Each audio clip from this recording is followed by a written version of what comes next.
ಮಗ ಅವ್ನ್ ದೇವರಾಜ್ ಅಲ್ವೇನೋ? ಹೌದು ಮಗ. ಮಗ ನಮ್ ಕಾಲೇಜಲ್ಲಿ ಟಾಪರ್ ಎಂದು ಎಲ್ಲರ ಮುಂದೆ ಬಿಲ್ಡಪ್ ಕೊಡ್ತೀನಲ್ಲೋ, ಇವಾಗ ನೋಡಿದ್ರೆ ಫೋನ್ ಅಂಗಡಿಯಲ್ಲಿ ಕೆಲಸ ಮಾಡ್ತಿದ್ದೇನೆ. ಬಾರೋ ಮಗ ರೇಗ್ಸೋಣ ಅವನ. ನಡಿ ಮಗ.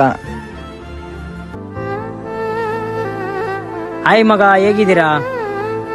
ನಾವೇನ್ ಆರಾಮಿವಿ ಬಿಡ್ಲೆ. ಕಾಲೇಜ್ದಾಗ ಟಾಪರ್ ಎಂದು ಜಗ್ಗೆ ಬಿಲ್ಡಪ್ ಕೊಡ್ತಿದ್ದಿ, ಇವಾಗ ನೋಡಿದ್ರೆ ಫೋನ್ ಅಂಗಡಿ ಕೆಲಸ ಮಾಡಕ್ ಕುಂತಿದ್ದಿ.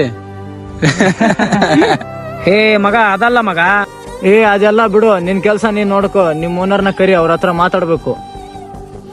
ಶಂಕರ್ ಬಾಪ ಇಲ್ಲಿ. ಸರ್ ಬಂದೆ. ಕಸ್ಟಮರ್ ಬಂದಿದಾರ ನೋಡು. Okay sir.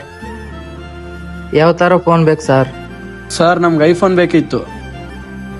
ಸರ್ ಅವ್ರಿಗೆ ಐಫೋನ್ ಬೇಕಂತೆ. ಬ್ರೋ, ಕೆಲಸ ಮಾಡವನೇ ಏನಕ್ಕೆ ಸಾರ್ ಅಂತ ಕರಿತಾ ಇದ್ದೀರಾ? ನೀವು ಅನ್ಕೊಂಡಂಗೆ ಇಲ್ಲಿ ಕೆಲಸ ಮಾಡೋರಲ್ಲ, ಈ ಶಾಪ್ ಓನರೇ ಅವರು. ಫ್ರೆಂಡ್ಶಿಪ್ ಗ್ರೂಪ್ ಅಲ್ಲಿ ಯಾರನ್ನು ಕೀಳಾಗಿ ನೋಡ್ಬೇಡಿ, ಯಾಕಂದ್ರೆ ಎಲ್ರೂ ಟೈಮ್ ಒಂದೇ ತರ ಇರಲ್ಲ. ಈ ವಿಡಿಯೋ ಇಷ್ಟ ಆದ್ರೆ ನಿಮ್ಮ ಅನಿಸಿಕೆ ತಿಳಿಸಿ.